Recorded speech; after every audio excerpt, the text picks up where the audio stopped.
ہر قسم کے روحانی جسمانی مسائل اور وظائف کے لیے پیر اقبال قریشی چینل کو سبسکرائب کریں۔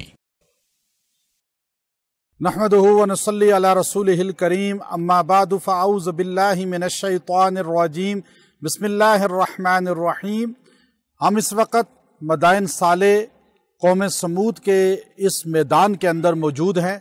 یہاں پہاڑوں کے اندر انہوں نے کس طرح گھر تراش کے بنائے، اور یہ جو آپ کے سامنے موجود ہے یہ یہاں کا ریلوے اسٹیشن ہے جو 1904 میں ترک عثمانیوں نے بنائے، اور 1904 میں یہ ریلوے اسٹیشن قائم کیا گیا، اور مدینہ منورہ کے بعد سب سے بڑا ریلوے اسٹیشن یہ تھا، لیکن چونکہ اس کے بعد اس کی دیکھ بھال نہیں کی گئی، لیکن آج اس ریلوے اسٹیشن کا جو دفتر بنایا گیا چھوٹا سا ابھی تک قائم ہے، اس کو سیٹ کر کے انہوں نے اندر ایک اچھا میوزیم بنا دیا، اور ہم نے اس کی سیاحت بھی کی۔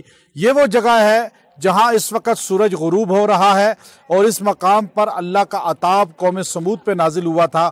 میں چونکہ اس جگہ پہ کھڑا ہوں جہاں نافرمان قوم بستی تھی، اور نافرمان قوم جہاں بستی ہو وہاں اکثر فرما بردار لوگ بھی ان کو سمجھانے نہ تبلیغ کرنے کی وجہ سے پکڑ میں آ جاتے ہیں۔ جب بھی سورج غروب ہو رہا ہو تو غروب ہوتے سورج کے سامنے کھڑے ہو کر آپ نے ایک مختصر عمل کرنا ہے، اللہ تبارک و تعالی آپ کی زندگیوں سے پریشانیاں نکال دے گا۔ جیسے ہی سورج غروب ہوگا آپ کی زندگی کی تکلیف، پریشانی، آفت، مصیبت زائل ہو جائے گی۔ جب بھی سورج غروب ہو رہا ہو تو آپ گھر میں ہوں، گھر کے باہر ہوں، مرد ہو، عورت ہو، کوئی بھی انسان، جب یہ سورج دیکھیں اس وقت غروب ہو رہا ہے، یہ آپ کے سامنے سما ہے، اس سورج کے غروب ہوتے وقت آپ کی نظر اس پہ پڑ بھی سکتی ہے۔